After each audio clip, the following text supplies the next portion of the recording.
Alors, il y a non seulement les universités qui sont sous-financées, mais présentement les organismes subventionnaires, québécois en particulier, là, qui font en sorte que, alors historiquement, toutes nos infrastructures de recherche, on entend parler du mont mégantic de temps en temps, là, mais ça, c'est juste le 1 millième là, de ce qu'il y a comme infrastructure de recherche.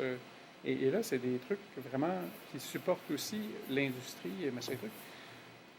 Toute cette infrastructure-là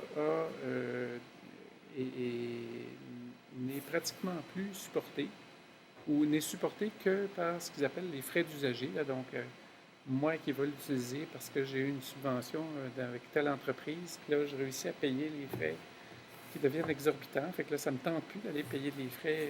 Je vais plutôt m'installer ça dans mon propre laboratoire. En fait, au Québec, on est dans une situation par rapport à d'autres provinces où plutôt que de donner l'argent aux provinces, aux universités pour maintenir les infrastructures de recherche, les chercheurs doivent participer à des concours auprès d'organismes provinciaux.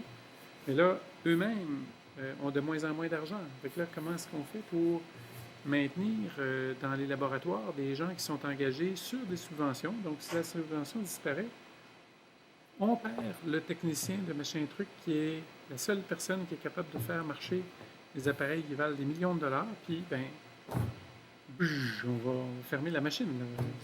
Puis on va perdre non seulement la valeur de ces équipements-là qui valent des millions de dollars, mais tout le monde qui passait dessus, puis qui apprenait, qui développait des expertises, puis qui développait des connaissances qui allaient ou non servir immédiatement. Mais donc, ouais, non, c'est assez catastrophique présentement. Beaucoup de pression sur les universités qui font qu'il y a moins de profs, donc il y aura moins d'étudiants de cycle supérieur.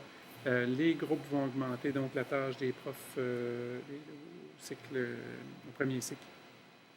Les groupes sont de plus en plus gros, donc les profs font de plus en plus d'ouvrages, donc ont moins de temps consacré à leur recherche et aux étudiants. C'est des espèces d'effets pervers. Là. Tout se tient encore. Ça fonctionne, la machine a l'air de fonctionner. Et là, pour une fois, je suis d'accord avec notre recteur. Là. C'est ce qui ne m'arrive pas tout le temps, disons, M. Breton. C'est problématique qu'on réussisse quand même à faire fonctionner la machine. Parce que ça a l'air de rien, mais ça a des conséquences réelles sur... Et on s'en rendra compte juste dans 20 ans. On va dire, pourquoi est-ce qu'on a fait ça? C'est un peu comme avec les gaz à effet de serre, puis la pollution en général. Là. C'est sûr, mais là, on n'a pas les moyens. Fait que là, on va quand même continuer de faire ça, puis on va se rendre compte dans 20 ans, 50 ans que on a perdu, à cause de ça, on n'est plus capable de se trouver des niches dans lesquelles on est capable de maintenir notre industrie, puis nos services sociaux et tout ça, puis les Chinois nous ont complètement envahis ou je sais pas quoi, tu sais, ce genre de choses-là.